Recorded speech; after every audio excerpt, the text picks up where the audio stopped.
আমি ইয়ামিনের বাবা হাত দিয়েছি হ্যান্ডশেক করার জন্য, উনি হ্যান্ডশেক করে নাই। উনি বলছে যে কোনো কথা শোনা হবে না, হ্যাঁ অথবা না বলেন। আমরা কি হানা করার জন্য আমার সন্তানদেরকে শহীদ করছি এখানে? এই রক্ত দিয়েছি কি হানা বলার জন্য?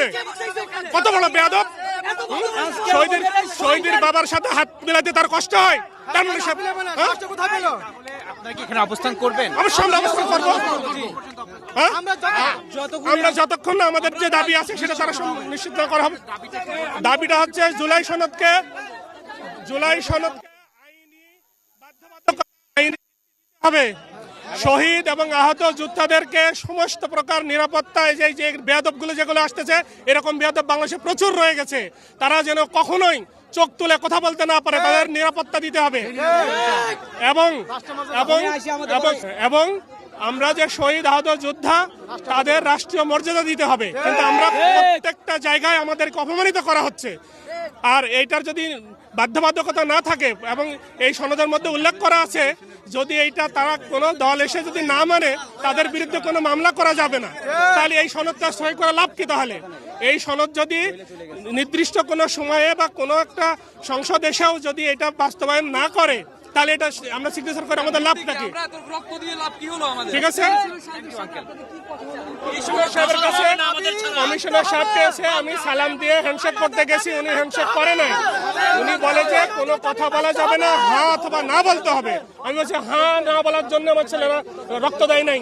এটা ব্রিটিশরা শাসন করে নাই দেশ। ঠিক আছে, আমাদের সাথে আলাপ করতে হবে, আইনি বৈধতা দিতে হবে। গত 6 মাস ধরে কাজ করে যাচ্ছে। ঘোষণাপত্র প্রকাশিত হওয়ার পরেই আমরা সন্তুষ্ট হইতে পারি না। ওনারা যে খসড়া দিয়েছে, এরপর থেকে আমরা সংশ্লিষ্ট সকল মন্ত্রণালয়ে যোগাযোগ করেছি, আমাদের চাহিদাগুলো আমরা পেশ করেছি, দাবি পেশ করেছি। রিসেন্টলি গত 13ই অক্টোবর আমরা বিশাল একটা বিক্ষোভ মিছিল করেছি শাহবাগ থেকে সচিবালয় পর্যন্ত। এরপরে আমরা সংশ্লিষ্ট মন্ত্রণালয় শুধু না, সকল মন্ত্রণালয়ে প্রধান বিচারপতি, প্রধান নির্বাচন কমিশনার সবার কাছে আমাদের দাবিগুলো আমরা পেশ করেছি। আমাদের দাবিগুলো ছিল জুলাই আন্দোলনে যারা আহত হয়েছে তাদেরকে বীর হিসাবে সাংবিধানিকভাবে স্বীকৃতি দেওয়া, শহীদদেরকে জাতীয় বীর হিসেবে স্বীকৃতি দিয়েছে, আহতদেরকে হলো গ্যাজেট করেছে জুলাই যোদ্ধা হিসেবে, আবার জুলাই ঘোষণাপত্রে লিখেছে জুলাই আহত। আমরা বলেছি আমাদেরকে বীর হিসেবে স্বীকৃতি দিতে হবে, এটা আমাদের 1 নম্বর দাবি। সেকেন্ড দাবি হচ্ছে আমাদের পুনর্বাসনের জন্য একটা নির্দিষ্ট রোডম্যাপ দিতে হবে।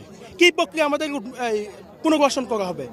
সরকার পুনর্বাসনের একটা প্রক্রিয়া শুরু করেছে, কাউকে সেলাই মেশিন শেখাচ্ছে, কাউকে কারেন্টের কাজ শেখাচ্ছে। আমি গ্রাজুয়েট ছিলাম, আমি সেলাই মেশিন শিখে কী করবো? আরেকজন মুরব্বী আছে, ওনাকে একটা ছোটো ব্যবসা ধরাই দিলে হয়, উনি এই বয়সে এসে কারেন্টের কাজ কী করবে? এখন এটা তো আমাদের সাথে আলোচনা করে করতে হবে, কী প্রক্রিয়া করা হবে। দ্বিতীয় দফায় আমাদের দাবি হচ্ছে আমাদের পুনর্বাসনের একটা নির্দিষ্ট রোডম্যাপ দিতে হবে। 3 নম্বর দাবি হচ্ছে আমাদেরকে নিরাপত্তা দেওয়ার জন্য একটা সুরক্ষা আইন করতে হবে। এটা এমন হবে, কোনো জুলাই আহতের বিরুদ্ধে যদি কোনো হয়রানিমূলক, প্রপাগান্ডামূলক, পরিকল্পিতভাবে কোনো মামলা হয়, এরপরে কোনো পরিকল্পিত আক্রমণের শিকার হয়, তাহলে ওই মামলাটা প্রমাণিত না হওয়া পর্যন্ত তাকে গ্রেফতার করা যাবে না। আপনারা জানেন যে সারা দেশে জুলাই আহতের অনেক মামলা করে এখানে ঢুকে গেছি। আমরা গতকালকে সন্ধ্যা থেকে যখন অবস্থান কর্মসূচি পালন করছিলাম, তখন আমরা সংশ্লিষ্ট দায়িত্বশীলদেরকে বলেছি আমরা আগামীকালকে সকাল 10টা পর্যন্ত শান্তিপূর্ণভাবে আমাদের কর্মসূচি পালন করব। এর মধ্যে যদি আপনারা সমাধানের একটা পথ বের করতে পারেন, ডায়ালগের ব্যবস্থা করতে পারেন, উই অ্যাগ্রি, আমরা কোনো ঝামেলা করব না। আমরা আমাদের কমিটমেন্ট রেখেছি।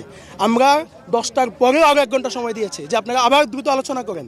ওনারা আমাদেরকে রেসপন্স করেন নাই। যাদের রক্ত দিয়ে লেখা হচ্ছে জুলাই ঘোষণাপত্র, জুলাই সনদ, তাদের কোনো ভ্যালু নাই। What is this? তাদের নামই নাই।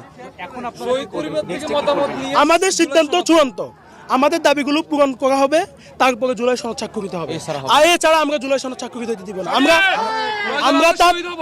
আমরা তার চূড়ান্ত স্টেপ অলরেডি দেখিয়েছি। আমরা পুলিশকে ভয় পাই না, পুলিশকে পরাজিত করেই আমরা যুদ্ধ হয়েছে। যতক্ষণ দাবি আদায় না হবে, প্রয়োজনে আমরা এর থেকে আরো এক্সট্রিম আন্দোলনের দিকে যাব। এই যে এই টাইপের একটা আন্দোলন হবে, এই টাইপের একটা আন্দোলন হবে, কেউ কি কল্পনা করেছিল? এনিওয়ান চিন্তাও করে মাথায় আসে না এই টাইপ কিছু হইতে পারে। আমরা জেনজি, আমাদের মধ্যে আইডিয়া আছে, রাষ্ট্রচিন্তা আছে, আমাদেরকে রাষ্ট্রচিন্তায় ইনক্লুড করা হোক, আমাদের পরামর্শ না হোক। আমাদের রক্তের উপর দিয়ে আপনারা নতুন বাংলাদেশের চিন্তা করতেছেন, সে নতুন বাংলাদেশে আমরা নাই।